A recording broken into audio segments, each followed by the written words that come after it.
इतनी वीडियो बना के प्रधानमंत्री जी ने कह दिया कि हमने सबको माफ किया। सिर्फ वीडियो में ही माफ किया है। उनके जो गुंडे हैं, आरएसएस बीजेपी के जो गुंडे हैं, वो जगह जगह पे लोगों को, छात्रों को, नाबालिग बच्चियों को प्रताड़ित करने का काम कर रहे हैं। तो सीख लेनी चाहिए इन लोगों को गांधी परिवार से, जिन्होंने अपने ही खून के हत्यारों को भी माफ किया। देखिए, बिना तथ्य के कोई भी अनाप शनाप बात बोल देने से काम नहीं चलता है। देश में कानून है, सारी व्यवस्था मौजूद है। अगर कोई ऐसी उन्हें कहीं की गतिविधि मालूम पड़ी है उनकी जानकारी में, तो सरकार में, केंद्र में भी वो है और राज्य सरकार में भी वो है, तो वो कार्रवाई भी करवाने के सक्षम है। लेकिन सिर्फ एक अनाप शनाप बात बोल देने से किसी एक धर्म के लोगों के जो भावनाओं को आहत करने का और नफरत की राजनीति फैलाने का काम जो भाजपा की सरकार करती है, तो उसे उससे बाज आ जाना चाहिए। अब सीख ले लेनी चाहिए कि जनता उनके सारे हथकंडों को, प्रोपेगेंडा को पहचान चुकी है। अब देश का युवा जवाब चाहता है। ना तो होम मिनिस्टर आ रहे हैं जवाब देने के लिए, ना प्राइम मिनिस्टर आ रहे हैं। दिल्ली में रहते हुए जनता का इतना लाखों करोड़ों का रुपया रोज खर्च होता है ये सदन चलाने में,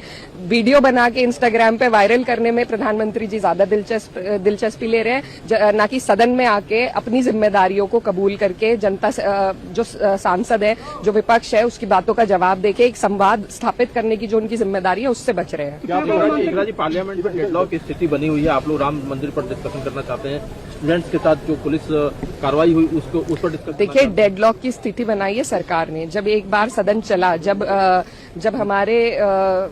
जब चर्चा हुई जो आंदोलन था उसके ऊपर, तो तब ये सरकार ने कहा था कि सभी को अपनी बात रखने का मौका दिया जाएगा, पुलिस एट्रोसिटीज पे अपनी बात रखने का मौका दिया जाएगा और जवाब होम मिनिस्टर देंगे।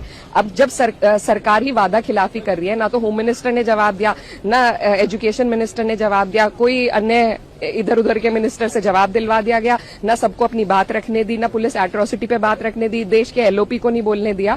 तो सदन तो सरकार नहीं चाहती है, सरकार डर गई है। सरकार को अपनी हैसियत, औकात पता देश के युवा ने दिखा दी है, तो ये डर रहे हैं। लेकिन जवाब तो इनसे हम मांगेंगे, हमारी जिम्मेदारी है, और जवाब देने के लिए सदन में आना पड़ेगा। देश के होम मिनिस्टर, प्राइम मिनिस्टर यहीं पे हैं सब दिल्ली में। सदन का पैसा भी खर्च हो रहा है, लेकिन इन लोगों को ना जनता के पैसे से कुछ लेना देना है, ना जनता के मुद्दे से। तो मैं सचेत करना चाहती हूँ सरकार को कि अगर यही हालात बने रहे और जिस तरीके से वादा खिलाफी कर रही है सरकार, न सिर्फ विपक्ष के लोगों के साथ, बल्कि जो देश का युवा है, जो छात्र है, उनके साथ, कहा गया था कि उनसे सारे मुकदमे वापस लिए जाएंगे, मुआवजे के पैसे दिए जाएंगे।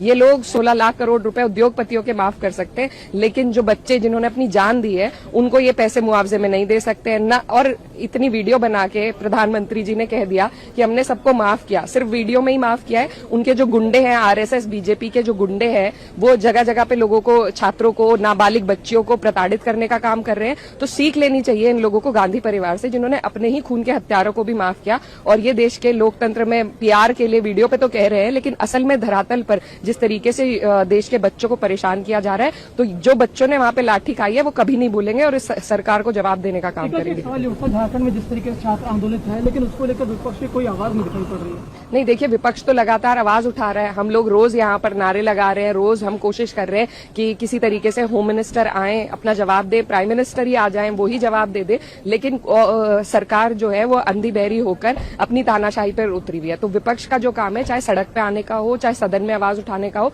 हम लोग लगातार बुलंद कर रहे हैं।